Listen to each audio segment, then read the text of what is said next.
যোৰহাট পুলিবৰ কঠালগুৰিৰ কুমাৰ গাঁৱত সংঘটিত চাঞ্চল্যকৰ ঘটনা। এটা পৰিয়ালক ঘৰৰ ভিতৰতে বৰ্বৰ আক্ৰমণ জ্যেষ্ঠ ভাতৃৰ পৰিয়ালৰ। আঘাতপ্ৰাপ্ত এটি শিশু লাঠিৰে মৰিয়াই মূৰ ফালিলে কেঁচুৱাটোৰ। আক্ৰমণত আঘাতপ্ৰাপ্ত পৰিয়ালৰ মুৰব্বী দুলু কলিতা, পত্নী আৰু 13 বছৰীয়া পুত্ৰও। দুলু কলিতাৰ জ্যেষ্ঠ ভাতৃ দিলীপ কলিতাৰ পৰিয়ালে কোনো কথাত কাজিয়া কৰি দুলু কলিতাৰ পৰিয়ালক ঘৰৰ ভিতৰত বৰ্বৰভাৱে আক্ৰমণ কৰে। অসহায় পৰিয়ালটো স্থানীয় পুলিবৰ আৰক্ষী থানালৈ গৈছিল যদিও নিজাকৈ মেডিকেল কলেজলৈ যাবলৈ দিলে আৰক্ষীয়ে। এখন অটো ভাড়া কৰি পৰিয়ালটোৱে নিজাকৈ যোৰহাট মেডিকেল কলেজলৈ যায় যদিও গোটেই কেইজনৰ মূৰত আঘাত পোৱা চিকিৎসকে চিটি স্কেন কৰিবলৈ পৰামৰ্শ দিয়ে যদিও টকাৰ অভাৱত চিটি স্কেন নকৰি পুনৰ ন্যায় বিচাৰি থানালৈ যায় পৰিয়ালটোৱে। ৰাস্তাটো কাৰণে হৈছে স্যাৰ। আগতেও লাগি আছে। কালিও মদ খাই আহি মানে ৰাতি বকি আছে, তাৰপৰা আজিও এই ৰাতিপুৱাও বকিছে।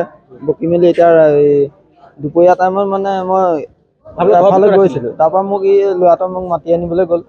তাৰপৰা মই আগে আগে আৰু পিছে পিছে এই ছোৱালীজনী মাকে আগলৈ ঠেলা মাৰি দিলে, দি পেলাই কৈছে বোলে ল'ৰাটোক খুন্দা মাৰি থৈ গ'ল।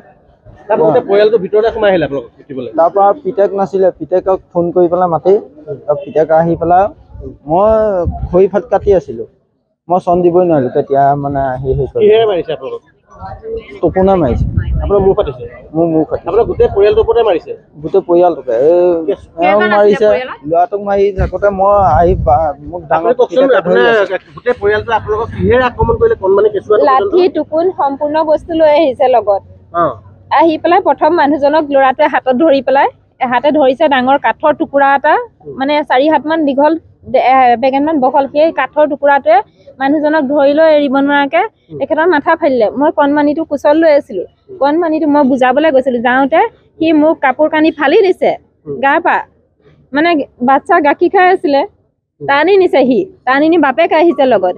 মোক মৰা দেখি বাপেকেও নোৱাৰি বাপেক আহিছে, মোকো মাৰিলে। মোৰ এইটো মাথাত মাৰিছে, এইটো টেমুনা উঠিছে। এতিয়া বাইদেউহঁতে চাই মেলি দিছে, আৰু হাতত এইটো মাৰিছে, এইটো ইয়াত মাৰিছে। কেঁচুৱাটো মোৰ কোচত আছে। দিলীপৰ বোৱাৰীয়েকে এইডাল টুকুন লৈ আহি ইয়াৰ মাথাত এক মাৰ দিছে, কেঁচুৱাটো দিছে। দি জীয়েক আহিছে, 13 বছৰীয়া ল'ৰাটো ঘূৰি আহিছে, পেটত ঘূৰি আহিছে। চিটি স্কেন কৰিবলৈ দিছে, বাচ্ছাটোক হাক দিছে। বাচ্ছাটো চিটি স্কেন কৰিবলৈ অকমান দিগদাৰ হ'ব বোলে, গোটেইজনে কৰা প্ৰয়োজন। কিন্তু বাচ্ছাটো 4জন আছিল। সামৰ্থ্য নহয়, 2000কে লাগে বুলি কৈছে চিটি স্কেন। আমি পইচা পাতি নাই না, টকা 1000 লৈহে আহিছো হাতত। তাকো বেলেগ ৰাস্তাতহে মানুহ এগৰাকী 500 টকা দিছে। আমি পইচা পাতি উলিয়াবলৈও নোৱাৰিলো। পুলিচক আমি সোমাই জনাইছিলো। তেখেতসকলৰ থানাত পুলিচ নাই, গাৰ্ড এজন আছে। গাৰ্ড এজনে আহি ক'লেহি আমি অচি নাই, অচি চাওক মাতিছো, আপোনালোক এতিয়া থানালৈ যাওক, মেডিকেল যাওক, মেডিকেলৰ কাগজ পত্ৰ লৈ আমাৰ থানালৈ আহক। নিজে গাড়ী লৈ আহিছো আমি। নোৱাৰিলো আজি কৰিব। 3জনকে দিছে কৰিব। অসুবিধাৰ কাৰণে তাক ছাৰে মানা কৰিলে, আমাৰকেইটাক কৰিবলৈ দিছে। এতিয়া কাইলৈ কৰিম বুলি আমি লিখা লৈ আহিছো। যোৰহাটৰ পৰা কংকনজ্যোতি শৰ্মাৰ ৰিপৰ্ট, এনি ভাৰত 24।